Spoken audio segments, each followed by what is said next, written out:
하나님 말씀은 시편 84편 1절부터 5절까지 설명하겠습니다. 시편 84편 1절부터 5절까지입니다. 같이 공유하겠습니다. 만군의 여호와여, 제 장막이 어찌 그리 사랑스러운지요. 내 영혼이 여호와의 궁정을 사모하여 취약하며 내 마음과 육체가 살아계시는 하나님께 부르짖나이다. 나의 왕 나의 하나님 만군의 여호와여, 주의 재단에서 참새도 제 집을 얻고 제비도 새끼들 보금자리를 얻었나이다. 주의 집에 사는 자들은 복이 있나니 그들이 항상 주를 찬송하리이다. 주의 힘을 얻고 그 마음에 시온에 들어가 있는 자는 복이 있나이다. 아멘. 걸어가신 아버지 하나님 감사합니다.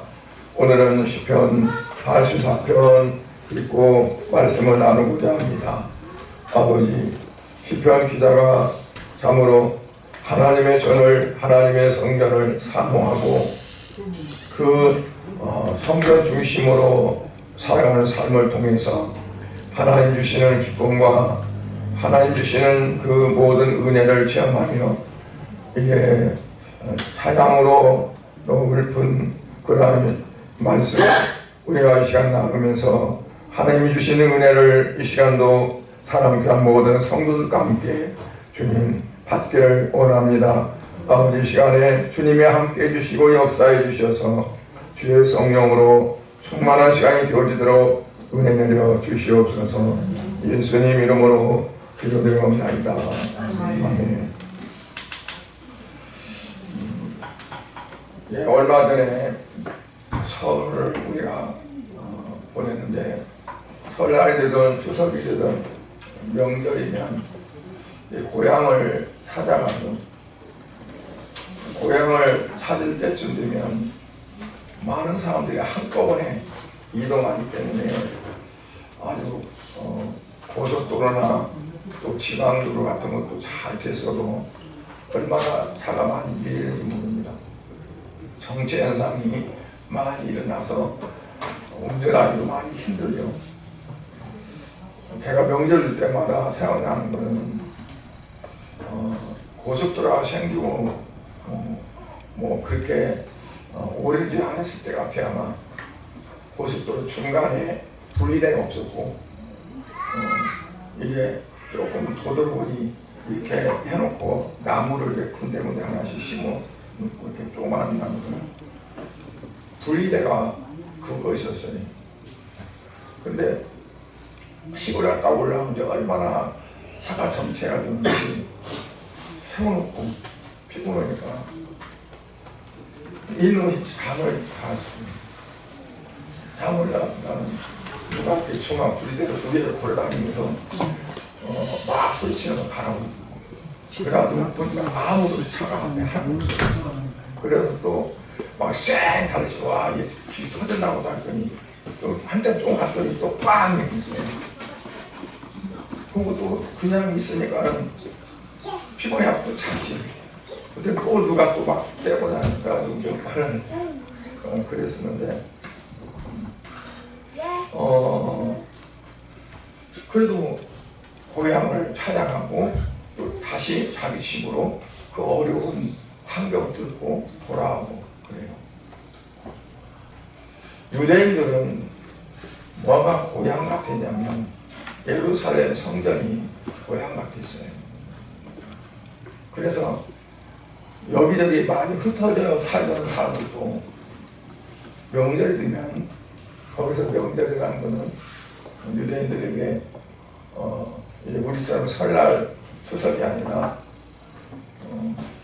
뭐 6월절 또는 맥주절을 소시절이라고 하고요. 그 다음에는 수장절 이제 오늘날 말하면 수수감사.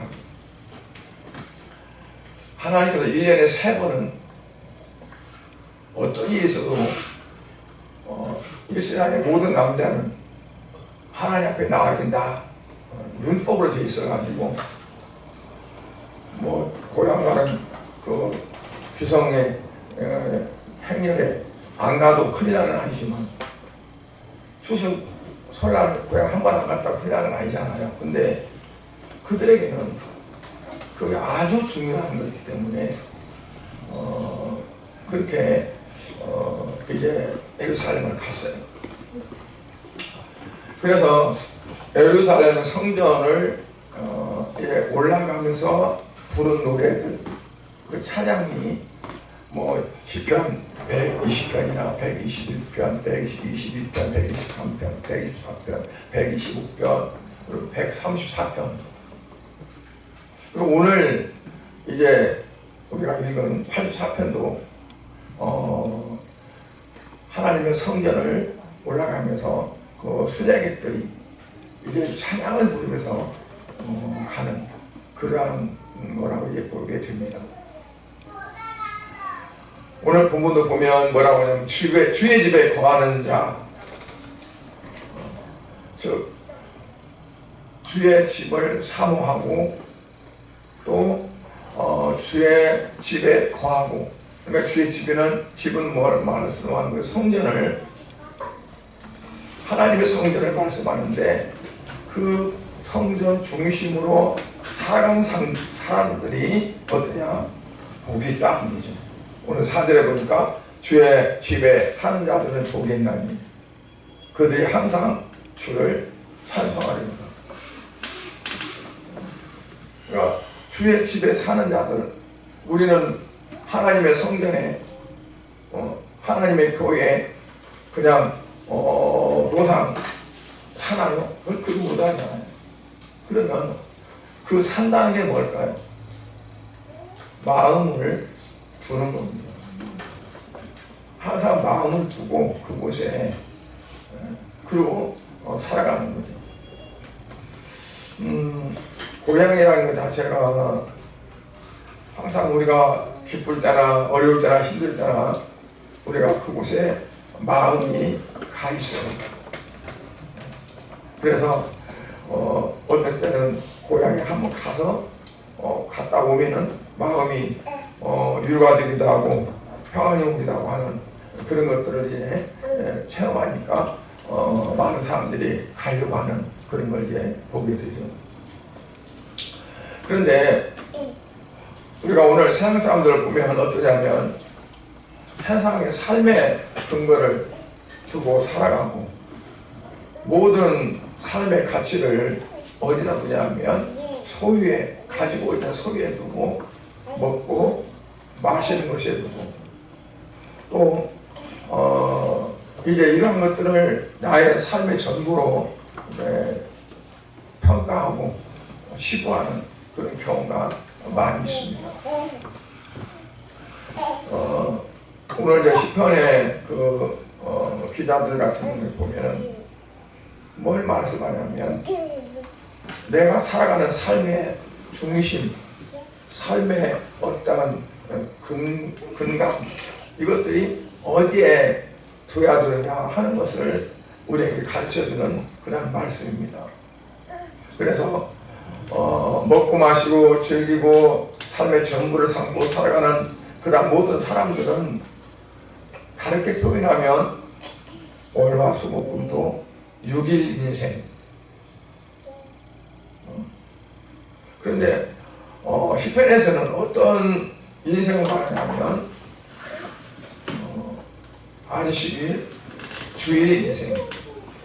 그러니까 주의 날을 사모하고 그 주의 날을 중심으로 해서 살아가는 그런 삶이 참 행복이다, 참된 그런 삶이다 하는 것을 말해주고 있습니다.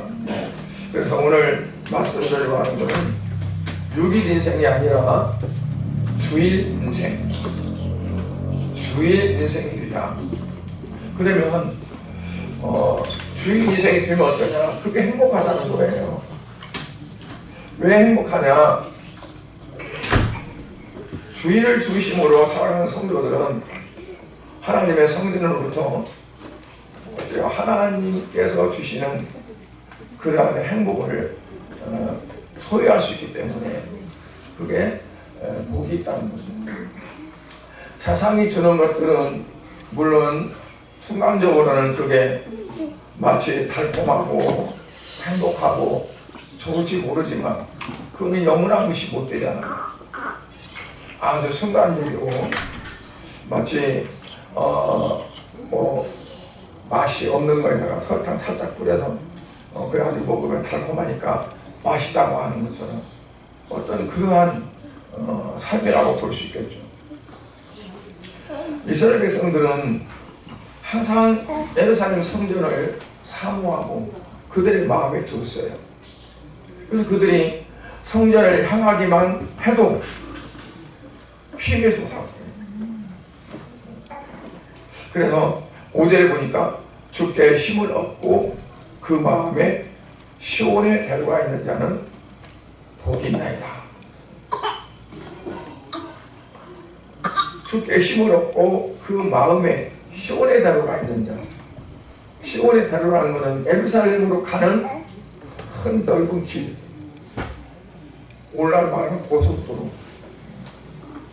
어디로 가는 길이냐면 예루살렘 성전으로 가는 길. 그게 있는 사람은 어떠다? 행복하다는 거죠. 힘이 솟고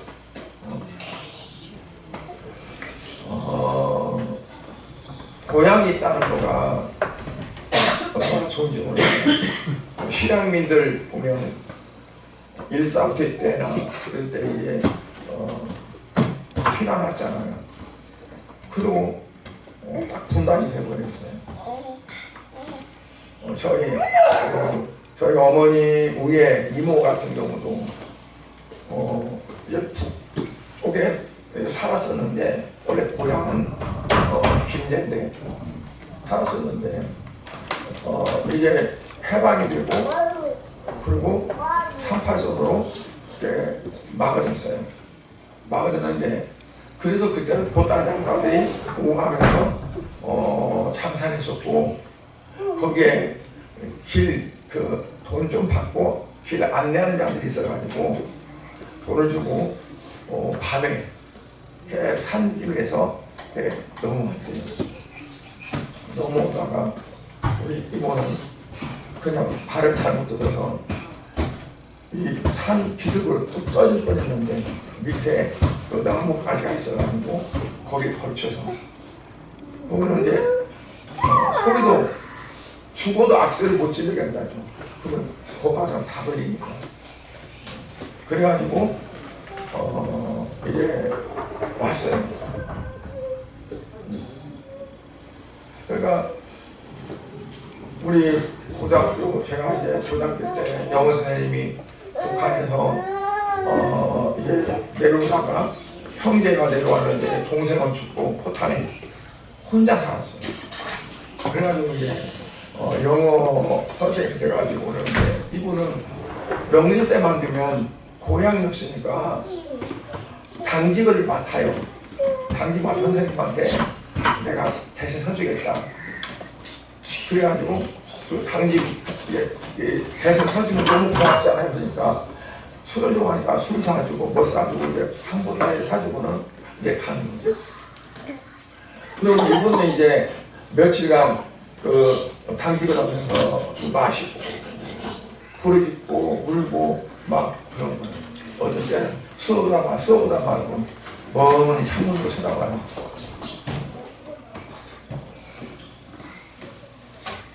고향 생각하는 거지. 그러니까 우리가 그처럼 고향을 그리워하듯이 하나님의 성전을 나의 영의 고향으로 알고 우리가 한 주 동안 6일 동안 살아가는 거가 주일을 위해서 살아가는 그런 삶이 되어지는 것이 바로 주일 인생이라 하는 것을 이제 말씀을 하고 있습니다. 정치하는 사람은요, 정치 생명이 끝나면은 뭐 자기 인생이 끝났다고 생각하는 겁니다. 사업을 하다가 사업이 망했어요. 사업이 끝났어. 그러면 자기 인생이 끝났다고 생각합니다. 그래서 극단적인 선택을 하는 사람도 많이 있습니다. 그러나 우리는 주님으로부터 오는 그 힘을 받고, 그리고 주님께 우리가 근간을 두고 살아가면 아무리 어떠한 우리의 환경이 극단적인 환경으로 바꿔진다 할지라도 우리가 거기에 소망을 두고 주님께 소망을 두고 살아갈 수 있는 그런 삶이 됩니다. 그래서 이사야서 40장 31절에 보면 우리 여호와를 갈망하는 자는 새 힘을 얻으리니 독수리가 날개친 같이 올라갈 것이고, 그리고 또 다른 박질 아이도 곤비하지 않고, 그리고 걸어가도 피곤하지 않는 그런 삶이 되어진다고 그렇게 말씀을 합니다. 주 여호와를 앙망한다는 건 뭐냐면 항상 바라보는 거예요. 그걸 바라보면서 소망하고, 그리고 거기에 이제 소망을 갖고 거기에 나의 모든 것들을 중심을 거기다 얹히고 그렇게 살아가는 거가 바로 앙망하는 거라고 볼 수가 있습니다. 그러한 사람들은 어떠냐면 사망의 골짜기가 내 앞에 놓인다 할지라도 그것 때문에 좌절하는 것이 아니라 새 힘을 얻게 되어진다는 거예요. 그래서 다른 사람들은 실망하고 좌절하고 할 수 있는 거지만 하나님이 함께 하시고 하나님이 역사하신다는 믿기 때문에 그 하나님을 의지하고 나아갈 수 있는 그러한 삶의 원동력이 되어진다는 것을 말씀합니다. 그래서 시편 126편 1절에 보면 울며 씨를 뿌리러 나가는 자는 정령 기쁨으로 반드시 그 기쁨으로 그 곡식단을 가지고 돌아온다고 말씀합니다. 울며 씨를 뿌려 나가는 자. 왜 울며 씨를 뿌려 나갈까요? 보릿고개라는 게 있었어요. 어떤 요즘 젊은이들은 보릿고개가 충청도가 있는가 아니면 강원도가 있는가고 궁금해한다고 하더라고요. 근데 보릿고개는 형체가 없어도 사람을 죽일 수도 있는 그런 보릿고개가 있어요. 양식이 떨어지고 겨울 양식이 떨어지고 고리가 수확이 돼야 먹을 수 있는데 그 동안에 이제 텀이 생겨요. 왜냐하면 가을 농사를 충분하지 못하기 때문에 끝까지 읽지 못하는 거예요. 그 사이에 먹을 게 없으니까 뭐 어떤 때는 쑥을 뜯어서, 어떤 때는 심지어는 뭐 그 겨루 개떡을 만들기도 하고, 그냥 그 물에다가 밀가루를 풀어서 멀건만 해갖고 그걸 끓이면은 풀이 돼가지고 푹 깨지더라고 하고, 이제 그런 것들로 먹었죠. 그런데 그러한 그 순간에도 정말 얼마나 힘들었는데, 그런 순간에도 우리 참 어렸을 때는 어떻게든지 이겨보려고 버텨보려고 했던 거를 이제 기억이 납니다. 그런데 하나님이 정말 축복하셔서 오늘날에는 보릿고개가 먼 동네 얘기가 돼버렸고, 지금은 뭐 먹을 것이 너무 넘쳐서 사람들이 병이 걸리고 그러지 않아요.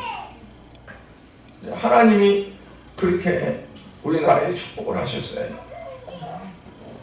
그는 어려운 시절에 교회들이, 성도들이 정말 눈물을 흘려 많이 기도했고, 교회마다 철야하고, 교회마다 새벽 기도회가 넘치고, 정말 부르짖고 기도하고 얼마나 했는지 몰라요. 물론 내가 먹고 살겠다고 기도한 건 아니지만, 그러나 국가적으로 풍성해지고, 그래서 오늘날에는 그렇게 오히려 나눌 수 있는 그러한 나를 맡겨줬다 하는 것을 우리가 생각해 봅니다.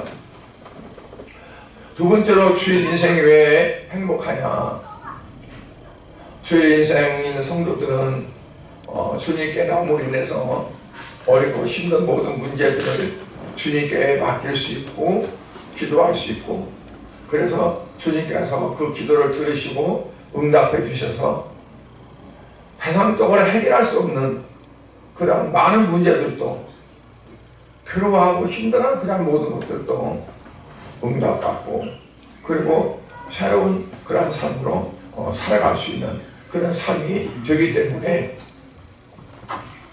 그래서 행복하다는 거죠.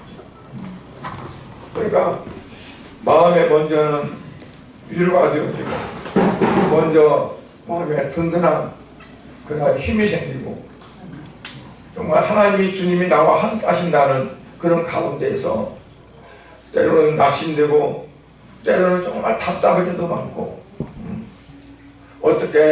어떤 방법으로 이 문제를 해결할 것인가를 어떤 뾰족한 수도 없는데도, 그래도 하나님 앞에 의지하고 기도하고 그럴 때 하나님께서 그 문제를 해결해 주셔서 하나님이 하셨구나, 하나님이 이렇게 하셨구나 하는 그런 간증을 할 수가 있고, 또 하나님 앞에 감사할 수 있는 그런 삶이 바로 주일 인생이다.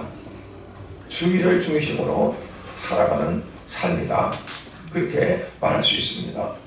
오늘 8절에서 9절로 보면은, 만군의 하나님 여호와여 내 기도를 들으소서, 야곱의 하나님이여 귀를 기울이소서. 우리의 방패이신 하나님이여 주께서 기름 부으신 자의 얼굴을 살펴보옵소서. 하나님 앞에 나와서 내 기도를 들어주셔서, 하나님이여 귀를 열어서 내 기도에 귀를 기울이셔서. 그렇게 기도도 하지만 또 어떤 기도가 나겠어요? 주께서 기름 부으신 자의 얼굴을 살펴보옵소서.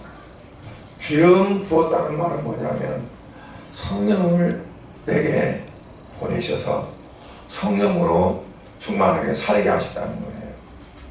우리가 예수 믿고 구원받았으면 다 성령을 받은 겁니다. 여러분, 아무리 호중이 뒤집어도 아무것도 없는데 그래도 우리 안에 성령님이 계셔야 해요. 그래서 성령의 충만함을 내가 받고 살아가는 그러한 저와 여러분을 가르쳐서 말씀합니다. 그러면서 이 시편 기자가 뭐라고 하냐면, 나의 성령으로 내게 기름 부음 받은 나의 얼굴을 살펴보소서 하고 말해요. 여러분, 사람의 얼굴을 보면 저 사람이 기뻐하는지 슬퍼하는지 근심 속에 있는지 알 수 있잖아요. 하나님 나를 쳐다보고 내가 지금 어떤지 나를 봐달라는 거예요. 내가 굳이 내 입으로 하나님 내가 이랬습니다, 이러고 이랬습니다, 이럽니다 라고 미주알 고주알 이렇게 하나님 앞에 기도하지 못한다 할지라도, 부모가 학교 갔다 오는 자녀를 보고 그 얼굴을 보고 오늘 학교 생활이 좋았구나, 아니면은 정말 안 좋았는데 알 수 있는 것처럼, 하나님이 전에 나와서 하나님을 향한 나의 얼굴을 보면서 나의 형편을 살펴달라는 거죠. 이렇게 기도하는 것은 뭐냐면 하나님이 그렇게 하시는 분이기 때문에 그런 거예요. 하나님은 우리가 정말 마음속에 하나님 앞에 간절함을 갖고 입으로는 차마 말을 내놓지 못한다 할지라도 하나님 앞에 나오면 하나님 보시고 우리의 안을 다 들여다보시고 너가 지금 이렇게 힘들구나, 너가 지금 그렇게 누구한테 내놓지는 못해도 혼자 끙끙 앓고 있구나 하는 것을 하나님은 다 아신다. 그래서 주일 중심으로 살아가는 인생이 행복하다 하는 거예요. 시편 13편에 보면요, 이 시편 기자가 뭐라고 하냐면 1절부터 3절을 보면 하나님이 참으로 이스라엘 중에 마음이 정결한 자에게 선을 행하시나 나는 거의 넘어질 뻔하였다. 나의 걸음이 미끄러질 뻔하였으니 이는 왜냐하면 내가 악인의 형통함을 보고 오만한 자를 질투하였습니다. 그러니까 하나님은 내가 생각할 때 선하고 착하고 바르게 하는 자들에게 그들에게 선을 행하시고 악한 자들에게는 징계를 주고 그들에게는 저주를 붓고 복은 그냥 복 인형까지 다 뺏어가는 줄을 알았는데 가가지고 보니까 내가 볼 때 악한데 그가 잘 사는 거예요. 아니 장사를 하면 장사가 잘 되고 직장에 다니면 직장에서 승진도 잘 되고 그러니까 예수도 안 믿고 하나님도 모르고 그냥 저만 알고 살아가는데 너무 잘 산. 그래서 이 시편 기자가 시험 될 뻔했다는 거죠. 넘어질 뻔했다는 거죠. 뭐 이래 하나님이 다 있어. 그리고 미끄러질 뻔했는데 근데 나중에 보니까 그 사람은 내일이 없다. 그 사람은 그걸로 끝난다 하는 것을 알았다는 거죠. 그리고 그게 다가 아니었구나. 그래서 하마터면 내가 그것만 보고 넘어질 뻔했다, 미끄러질 뻔했다 라고 말씀합니다. 그러니까 하나님은 우리가 어떤 사람들 할 때 저 사람은 속이 깊어, 그래서 정말 애만 갖고는 화도 내지 않고, 그리고 옛날에 지나갔던 일 가지고 고추알배줄 하면서 막 그러지도 않고 정말 속이 깊은 사람이야. 그런데 하나님은 얼마나 깊으겠어요. 우리가 아무리 잘못한 게 있어도 하나님 앞에 나와서 회개하고 하나님 용서해 주시라고 그러면 그 하나님은 어때요? 그냥 그래 알았다 그리고 용서해 주시고, 우리 연약한 것도 하나님 아셔서 그래 네가 그럴 수밖에 없구나 라고 하나님은 그렇게 그냥 넘겨버리시고, 그래서 하나님은 이제 믿지 않는 사람들과 예수를 잘 믿는 사람들과 그거를 딱 구분해가지고 여기는 비도 안 오고 여기는 비가 오고 여기는 햇빛도 안 뜨고 여기는 해 뜨고 그렇게 하시는 분이 아니죠. 이 땅에 살아가는 모든 삶은 그렇게 아주 색다르게 펴지질 않아요. 왜냐하면 끝이 중요해요. 나중에 오히려 넓은 길을 가는 사람들이 더 편하고 더 잘 갈 수 있어요. 문제가 뭐냐면 그 끝이 사망이냐 멸망이냐 영생이냐 그게 다른 거죠. 우리의 생에 오늘만 있다면 또 문제가 다르겠죠. 그러나 그렇지 않기 때문에 그래서 아기는 이 세상의 것이 마지막이라는 거예요. 이제 사후에는, 죽은 후에는 영생이 없다는 거죠. 사망이라는 거예요. 둘째 사망. 예수를 안 믿는 사람들은 어때요? 한 번 태어나가지고 두 번 죽어요. 육적으로 태어나서 육적으로 죽고, 그 영이 죽고, 영원히 죽고. 그래서 둘째 사망, 두 번 죽는다. 그러나 육체적으로 어머니 뱃속에서 태어났고 성령으로 거듭나서 두 번 태어난 사람은 우리의 육체가 이 땅에서 죽는 육체의 사망만 있고 영원한 영생이 있다는 것을 우리가 온전하게 믿는다면, 이 세상 것 때문에 질투하거나 그것 때문에 슬퍼하거나 그것 때문에 괴로워하거나 그것 때문에 막 어떻게 할 수 없어갖고 힘들어하거나 그러지는 않는다는 거죠.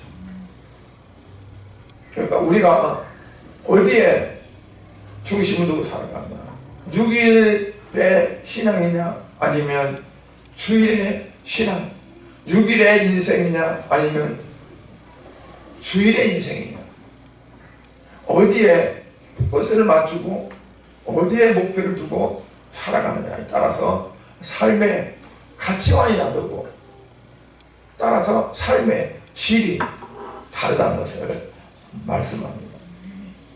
세 번째로 주일 인생이 왜 행복하냐? 주일 인생 있는 성도는 성전에서 참 삶의 보람을 얻기 때문에 행복하다. 오늘 10절 보니까 주의 궁정에서의 한 날이 다른 곳에서의 첫날보다 나은데 악인의 장막에 사는 것보다 내 하나님의 성전 문지기는 것이 좋사오니. 그래서요, 주의 궁정에서 한 날 하루 사는 것이 다른 곳에서 첫날 사는 것보다 더 훨씬 좋다. 그래서 하나님의 성전의 문지기로 내가 있는 것이 더 좋습니다. 그냥 내가 성전에서 높은 자리 그렇게 하는 것이 아니라 그냥 문지기로만 있어도 성전의 문지기로 있는 것이 더 행복이요 축복이다라고 이렇게 말씀합니다. 이것이 말이요 참으로 주의 인생인 하나님의 사람들이 하는 신앙의 고백이 되어야 되지 않나 그렇게 생각합니다. 그래서 성도가 참으로 기쁨을 얻으려면 어떻게 하느냐? 오늘 말씀처럼 이게 성전에서의 그 한날이 세상의 다른 곳에서 첫날보다 낫다. 나는 내 마음을 성전에 두고 하나님 앞에 두고 그리고 하나님 중심으로 살아가는 삶을 살겠다 해야죠. 모세 신앙이 그랬어요. 히브리서 기자는 히브리서 11장 24절에서 말씀합니다. 믿음으로 모세는 장성하여 바로의 공주의 아들이라 칭하는 받기를 거절하고 도리어 하나님의 백성과 함께 고난받기를 잠시 죄악의 낙을 누리는 것보다 더 좋아했다. 그러니까 모세는 바로의 궁궐에서 바로의 공주의 아들, 그러면 앞으로 장차 그 애굽의 왕이 될 수 있는 서열에 있었는데 그것들을 거절하고 어때요? 하나님의 백성과 함께 고난받기를 자처했다. 왜냐하면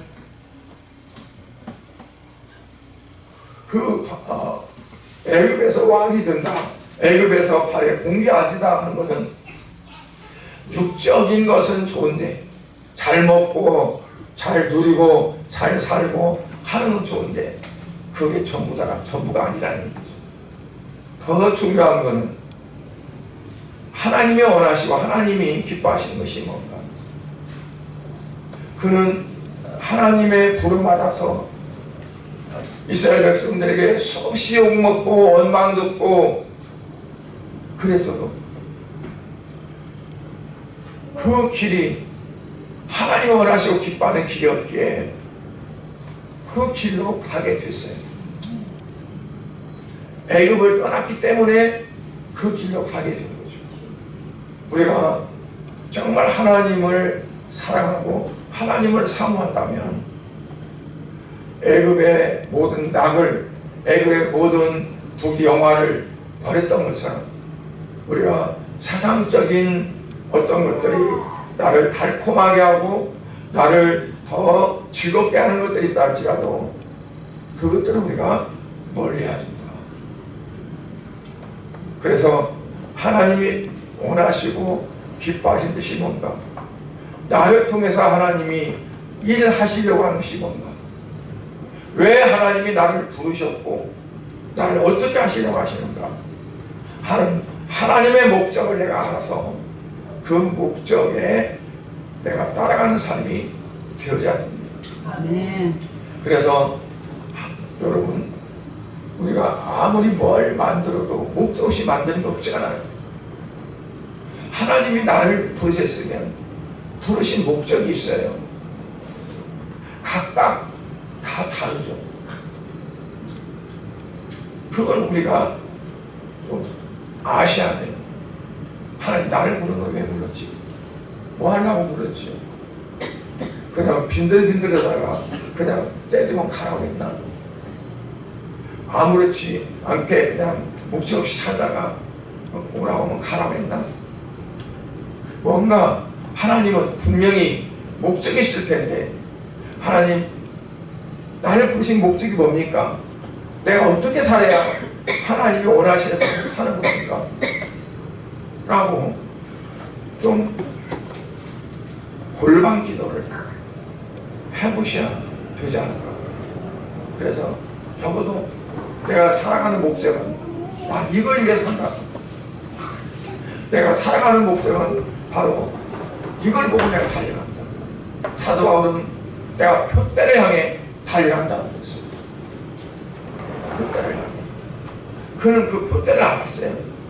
사도 바울. 우리도 그냥 사는 게 아니다. 뭐 성남에 어떤 장로님 딸이 둘이 있는데 걔들이 그러죠. 왜 사냐? 그랬죠. 혹시나 하고 산다고. 혹시나 하고 산다고. 그건 목적이 아니잖아요.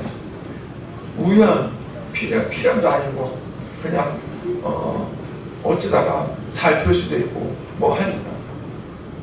우리의 삶이 그렇다면 너무 슬프잖아요. 이 땅에 한 번 사는 인생인데 혹시나 하고 산다면 그렇잖아요.